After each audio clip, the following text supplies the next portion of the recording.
Dans un premier temps, ce qui m'a été annoncé, c'est que j'étais dans un état très grave et qu'il y avait des risques que ça se termine mal. Donc ça a été ça le premier choc. Ensuite, il y a eu une intervention et après cette intervention, on m'a annoncé les séquelles, c'est-à-dire une insuffisance cardiaque.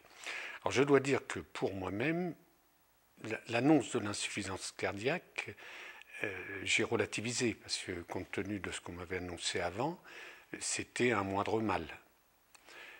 Par contre, après, quand je suis sorti de la clinique, je me suis rendu compte que ça allait me poser des difficultés dans ma vie de tous les jours.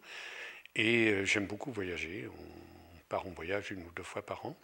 Et je me disais que c'était fini, tout ça c'était fini. Je n'allais plus pouvoir faire d'efforts physiques, je n'allais plus pouvoir mener une vie normale.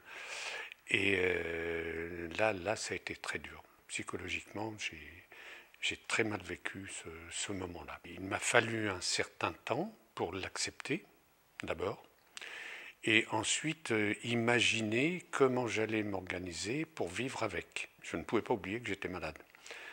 Quand tous les matins on aligne les 10 médicaments différents, il est impossible d'oublier qu'on est malade.